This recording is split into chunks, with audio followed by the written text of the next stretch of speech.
Lorsque la Russie et l'Iran ont signé leur traité de partenariat stratégique en janvier, cela a officialisé une relation qui s'approfondit depuis des années. Mais maintenant que l'Iran subit une attaque soutenue et sans précédent d'Israël, tous les regards sont tournés vers Vladimir Poutine et la capacité militaire de la Russie à aider Téhéran n'est plus ce qu'elle était. Si Téhéran tombe, Moscou aura perdu un autre allié important au Moyen-Orient, ce qui serait indéniablement un coup dur. Le guide suprême de l'Iran prépare des plans d'évacuation pour se rendre en Russie, et son régime s'effondre. L'ancien dictateur syrien Bachar el-Assad vit déjà à Moscou après l'effondrement de sa dictature. Une chose est claire, les anciens alliés puissants de la Russie au Moyen-Orient sont en train d'être humiliés. Et cela fait très peur à la Russie. L'Iran, en particulier, était autrefois l'un des fournisseurs d'armes les plus importants de la Russie dans la guerre en Ukraine. Les Iraniens ont également aidé la Russie à contourner les sanctions pétrolières. Mais surtout, l'Iran et la Syrie étaient des alliés pour aider la Russie dans sa lutte contre l'Occident. La Russie envisageait une grande alliance entre tous les États parias et espérait inclure la Chine pour lutter collectivement contre les États-Unis et l'OTAN. Voyant comment tout cela s'est effondré, la Russie a un gros problème. Comme nous le verrons plus tard, ce qui s'est passé en Iran et en Syrie pourrait aussi arriver en Russie elle-même. Mais d'abord, voyons à quel point l'Iran et la Syrie étaient importants pour la Russie. Le régime d'Assad est tombé il y a quelque temps, en décembre 2024, mais nous ne devrions pas sous-estimer à quel point cela a été un coup dur pour la Russie. Bachar el-Assad était au pouvoir grâce à Poutine. En 2015, lorsque Bachar el-Assad était sur le point d'être renversé par les forces d'opposition soutenues par les États-Unis, la Turquie et d'autres, la Russie a envoyé sa propre force aérienne pour aider Assad avec d'importantes campagnes de bombardement. Poutine a même envoyé la tristement célèbre milice Wagner combattre en Syrie. Il a fait cela pour deux raisons. Tout d'abord, il voulait utiliser Assad comme un pion pour s'opposer aux États-Unis au Moyen-Orient. Mais il voyait aussi la valeur stratégique de la Syrie pour la Russie. Poutine est depuis longtemps ami avec la famille Assad. Et le gouvernement syrien a donné aux Russes l'accès à un port vital sur la mer Méditerranée appelé le port de Tarsus. Ils ont également obtenu une base aérienne à proximité. Cela a permis à la Russie de projeter sa puissance en Afrique du Nord, en Europe du Sud et au Moyen-Orient. Ou du moins, c'était le cas. Parce qu'en 2024, les forces rebelles ont fait un retour soudain. À cette époque, le régime Assad était trop faible, et il est tombé en quelques jours. Le nouveau gouvernement syrien a mis fin au bail du port de Tarsus, et les forces russes ont commencé une lente retraite. Toutes leurs années en Syrie se sont soudainement terminées sans résultat, et la Turquie a finalement eu le dessus en soutenant les rebelles. C'était aussi un signe de faiblesse du côté russe, car il semblait abandonner la lutte contre les rebelles. Peut-être étaient-ils trop distraits en Ukraine, et devaient-ils concentrer toutes leurs ressources sur ce conflit. Perdre la Syrie était mauvais pour la Russie, mais ce n'était pas non plus la fin du monde. Ils sont déjà en train de discuter avec le nouveau gouvernement syrien, et même si la Russie ne pourra peut-être pas garder ses bases, la Syrie n'était pas le partenaire le plus vital de la Russie. Mais la Russie n'avait aucune idée à quel point la situation pouvait empirer. Ils ne savaient pas que la même chose pouvait arriver à un allié bien plus important au Moyen-Orient, à savoir l'Iran. Après tout, l'immense arsenal de missiles et de drones de l'Iran aurait dû le protéger d'un conflit avec Israël. De plus, la Russie a fourni à l'Iran certains de ses meilleurs systèmes de défense anti-missiles, à savoir les systèmes de missiles solaires, S-300 et S-400. Ces systèmes étaient censés tenir les avions de chasse israéliens à distance, mais cela n'a pas fonctionné. Israël a détruit toutes les défenses aériennes fabriquées par la Russie et a obtenu la supériorité aérienne dans le ciel iranien. Cela a permis à Israël de neutraliser les cibles militaires et gouvernementales iraniennes. C'est une menace pour la survie même du régime iranien. Et c'est un gros problème pour la Russie, car l'Iran est son allié le plus important, rivalisé seulement par la Chine. Avant d'aborder les conséquences de cela pour la Russie, passons d'abord en revue à quel point ces deux nations étaient étroitement alignées. La principale raison de leur partenariat était qu'ils s'opposaient tous les deux aux États-Unis. Les Iraniens n'aiment vraiment pas l'implication de l'Amérique au Moyen-Orient. Ils détestèrent les interventions en Irak, en Syrie, en Afghanistan et en Libye, et ils ont peur d'être les prochains.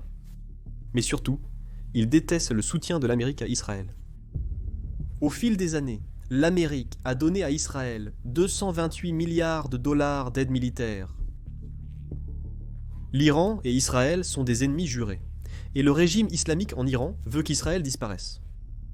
Pendant ce temps, les Russes n'aiment pas l'implication de l'Amérique en Europe.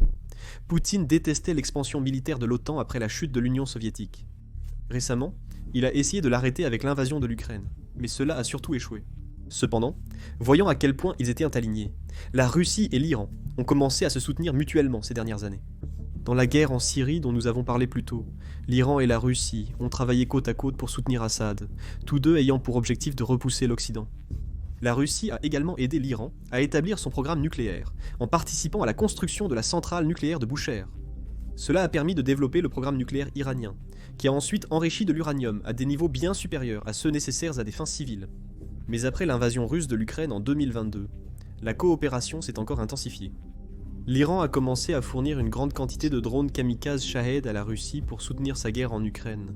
Les estimations varient, mais l'Iran en a probablement fourni plusieurs milliers. L'Iran a également aidé la Russie à construire une usine pour fabriquer eux-mêmes des drones conçus par l'Iran. L'Iran a déjà commencé à investir dans les drones dès les années 1980, donc ils sont plus avancés que la Russie à bien des égards. La Russie utilise ces drones iraniens presque tous les jours en Ukraine, principalement pour infliger des dégâts au réseau énergétique ukrainien et aux centres de population. Et bien sûr, l'Iran n'a aucun problème avec ces crimes de guerre, tout comme Poutine n'a aucun problème à accueillir les dirigeants du Hamas à Moscou. Mais la fonction des drones Shahed va bien au-delà de la propagation de la terreur. Parce que ces drones sont si bon marché, cela permet à la Russie d'épuiser les défenses aériennes de l'Ukraine. Il est plus difficile de les abattre que de les fabriquer. De cette façon, les drones iraniens sont devenus un élément crucial de la stratégie d'usure de la Russie. Et de cette manière, la Russie dépend vraiment des Iraniens, mais la Russie possède aussi des choses dont l'Iran a besoin. Elle dispose d'un équipement militaire hérité bien meilleur que celui de l'Iran. Ou du moins, c'est la perception. Parce que l'Iran pensait être protégé après avoir acheté des systèmes de défense aérienne russes, comme le S-300, le Théorème 1, et récemment le S-400. Ils ont tous échoué face à Israël. L'Iran a aussi essayé d'obtenir des avions de chasse et des hélicoptères d'attaque de la Russie. En 2023, il a été rapporté que la Russie avait vendu à l'Iran des avions de chasse Sukhoi Su-35, des hélicoptères d'attaque Mi-28 et des avions d'entraînement à réaction Yak-100 30. C'était censé être un changement radical, car le Su-35 est un avion de chasse très avancé, et auparavant, l'Iran dépendait d'appareils très dépassés, comme le F-14 et le F-4. Cependant, les nouveaux chasseurs russes et les hélicoptères d'attaque n'ont pas été aperçus lors des récents combats. Avec ces F-35, Israël dispose désormais d'une supériorité aérienne totale sur l'Iran. Donc, soit la Russie n'a pas encore envoyé les Su-35 en Iran, soit ils ne sont tout simplement pas encore opérationnels. Mais le plus important, bien plus que les défenses aériennes ou les avions de chasse, concerne les satellites militaires. Les satellites militaires permettent à un pays de mener des frappes de précision, et l'Iran est très en retard à ce niveau, même s'il possède les missiles. Leurs satellites d'imagerie ont une résolution terrible, leur lancement dans l'espace échouait, et leurs satellites avaient des orbites instables. Mais la Russie aide l'Iran à rattraper son retard. Elle lance des satellites au nom de l'Iran, et elle collabore avec l'Iran pour lui transmettre le savoir-faire technique nécessaire à la fabrication de satellites. Des choses plus modestes pourraient se produire dans le domaine de la technologie des missiles.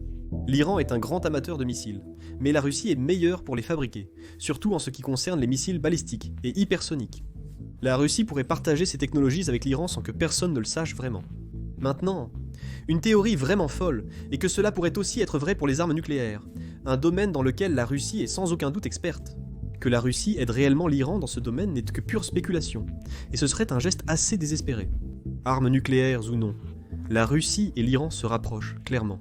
En janvier de cette année, les présidents russes et iraniens ont signé un partenariat stratégique global à Moscou. L'un des objectifs était d'améliorer les liens économiques et le commerce bilatéral. L'Iran et la Russie sont les deux pays les plus sanctionnés au monde, donc ces États parias essaient, pour ainsi dire, de s'entraider. La Russie souhaite également utiliser l'Iran comme un corridor de transport stratégique nord-sud, permettant à la Russie d'accéder au marché indien. L'Iran et la Russie veulent aussi renforcer leur coopération financière, car ils sont tous deux exclus du système bancaire mondial, Society for Worldwide Interbank Financial Telecommunication. En plus de cela, il y avait des projets d'expansion des exercices militaires conjoints, une meilleure coordination du pétrole et du gaz, ainsi qu'une collaboration en cybersécurité et en cyberguerre. Comme le document complet n'est pas connu du public, il pourrait y avoir beaucoup d'autres éléments qui y figurent. Mais ce qui est tragique, c'est que le partenariat stratégique global n'a été ratifié par l'Iran que le 11 juin. 2 jours plus tard, une attaque massive d'Israël a eu lieu. Il y a de fortes chances que le conflit continue, et si c'est le cas, le partenariat ne sera pas mis en œuvre. L'attaque israélienne a également révélé une faille majeure, ainsi que l'alliance entre la Russie et l'Iran, car la Russie ne s'est pas vraiment souciée d'intervenir. La Russie a bien condamné Israël pour cette violation du droit international, ce qui est ironique venant du Kremlin. Mais à part cette déclaration, la Russie n'a promis aucun soutien armé au régime iranien, et n'a envoyé aucun équipement supplémentaire à l'Iran. Le guide suprême apprécierait quelques systèmes de défense aérienne supplémentaires, s'ils ne sont immédiatement mis hors service du moins. Ce manque de soutien russe reflète deux choses. Tout d'abord, la Russie n'a aucune ressource de rechange à consacrer à l'Iran parce qu'elle a du mal avec l'Ukraine. Elle ne peut pas se permettre de s'impliquer dans deux guerres en même temps. C'était déjà évident lorsqu'elle a vu ce qui se passait en Syrie en décembre 2024. Le manque de soutien russe a été la principale raison de la chute du régime là-bas. Mais deuxièmement, cela montre aussi que les relations avec l'Iran n'ont jamais été une véritable amitié. Et pour comprendre cela, nous devons regarder un peu l'histoire. Les deux pays entretiennent des relations diplomatiques depuis plus de 500 ans. Et pendant longtemps, les deux pays ont été amicaux l'un envers l'autre. Mais à partir de la première guerre russo-persane en 1651, les deux nations ont commencé à se battre l'une contre l'autre. Cela a continué jusqu'à la 5e guerre russo-persane qui a commencé en 1826. Parce que l'Empire russe était très puissant à l'époque, le nord de l'Iran est passé sous l'influence russe. Et en 1907, l'Empire russe s'est allié à l'Empire britannique pour diviser l'Iran en 3 sphères d'influence.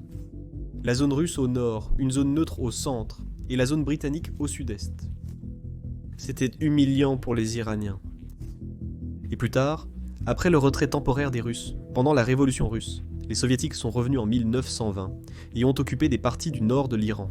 Ils ne se sont retirés qu'en 1946, après la fin de la Seconde Guerre mondiale. En 1953, la CIA et le Military Intelligence Six ont pris le contrôle de l'Iran par un coup d'État pour obtenir des ressources pétrolières, et cela a fait de l'Iran un ennemi de l'Union soviétique en s'associant avec l'Occident.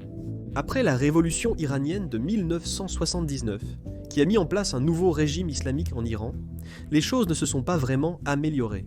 Un an plus tard, la guerre brutale entre l'Irak et l'Iran a commencé lorsque Saddam Hussein a envahi l'Iran. L'Union soviétique était initialement neutre, ce qui signifie qu'elle fournissait des armes aux deux camps. Mais en 1982, ils ont commencé à soutenir pleinement l'Irak. Ils n'aimaient pas le nouveau régime islamiste en Iran, et ils avaient aussi en tête la rivalité historique avec l'Iran. Donc, en connaissant ce bout d'histoire, il est évident pourquoi la Russie et l'Iran ne sont pas les meilleurs amis du monde. Mais 3 ans après la fin de la guerre Iran-Irak, l'Union soviétique s'est effondrée, et cela a complètement changé la donne. Mais jusqu'à aujourd'hui, l'Iran et la Russie ne sont pas de véritables alliés. Les deux pays veulent être extrêmement puissants, mais il se trouve simplement qu'ils sont dans le même camp lorsqu'il s'agit de s'opposer à l'Occident. Au-delà de cela, il n'y a pas vraiment beaucoup d'accords. En 2007, l'Iran s'est vu proposer de rejoindre l'Organisation du Traité de Sécurité Collective, une organisation russe qui est en gros une copie de l'OTAN. Au début, l'Iran semblait intéressé, mais il n'a jamais donné suite, probablement parce qu'il ne fait pas confiance à la Russie pour des raisons historiques et stratégiques. Et idéologiquement parlant, les deux ne sont pas du tout alignés, car le régime iranien est fortement islamiste. La seule chose que les deux nations partagent, c'est leur gouvernement autoritaire, dont récemment, lorsque l'Iran a été attaqué par Israël, la Russie s'est simplement retirée. Au final, la Russie voulait seulement tirer parti du régime iranien.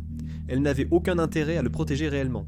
Maintenant, Poutine fait de son mieux pour jouer les médiateurs dans la situation, car il préfère que le régime iranien reste en place. Lors d'un appel téléphonique avec le président Trump, il a déclaré que la Russie pourrait négocier un accord entre Israël et l'Iran.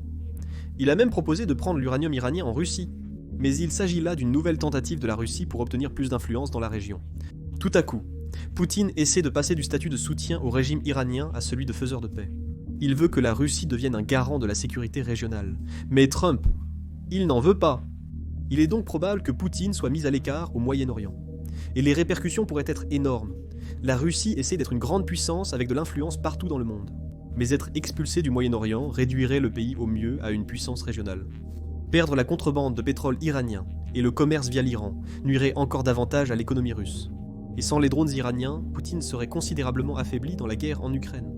De plus, si le régime iranien tombe, cela signifie que l'Occident pourra redéployer des ressources du Moyen-Orient vers l'Europe, ce qui ne fera que renforcer l'Ukraine.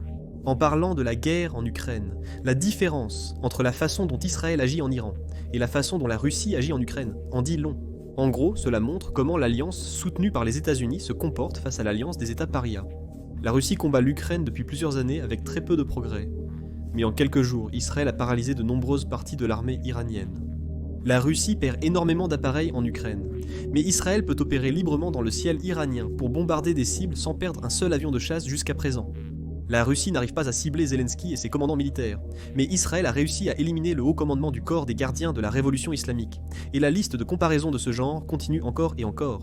Cela semble certainement indiquer que les armées occidentales sont supérieures, avec de meilleures armes, une meilleure technologie et de meilleurs services de renseignement. Parce que ce que l'Ukraine et Israël ont en commun, c'est qu'ils se battent avec des financements occidentaux et des armes occidentales, et qu'ils sont renseignés par les services de renseignement occidentaux. Les États-Unis en particulier sont de loin leur plus grand soutien, sans minimiser bien sûr leur propre contribution. Maintenant, si l'on regarde ces deux conflits, en Iran et en Ukraine, cela soulève des questions intéressantes, parce que si l'Iran est si faible, qu'en est-il de la Russie? Il y a beaucoup de similitudes entre les deux. Les deux pays ont dépassé largement leurs capacités. L'Iran a essayé de s'attaquer au Moyen-Orient avec son axe de la résistance, mais il est maintenant paralysé. En provoquant Israël, il semble que le régime iranien ait signé sa propre perte. Il en va de même pour la Russie, qui voulait une sphère d'influence bien au-delà de ses frontières nationales. Mais elle a commis une grave erreur de calcul en Ukraine, car elle ne s'attendait pas à devoir mener une guerre par procuration contre l'OTAN. Pour être juste, il y a une différence majeure entre la Russie et l'Iran. La Russie possède l'arsenal nucléaire le plus important au monde, suivi de près par l'Amérique. Pendant ce temps, l'Iran n'a aucune arme nucléaire. D'une certaine manière, ces armes nucléaires servent à protéger le régime contre les pays étrangers, car personne ne veut vérifier si les menaces nucléaires de la Russie sont réelles ou non. C'est précisément pour cette raison que l'Iran cherchait aussi à obtenir des armes nucléaires. Mais les armes nucléaires ne protègent pas un régime contre sa propre population, et avec de moins en moins d'alliés, la Russie doit résoudre seule sa guerre et ses problèmes économiques. La pression ne fera qu'augmenter avec le temps, ce qui signifie que le régime et la Russie pourraient aussi s'effondrer. Donc, la chute de l'Iran et de la Syrie n'est pas seulement un coup dur pour la politique étrangère de la Russie, c'est aussi un miroir qui montre ce qui pourrait arriver si Moscou continue sur cette voie.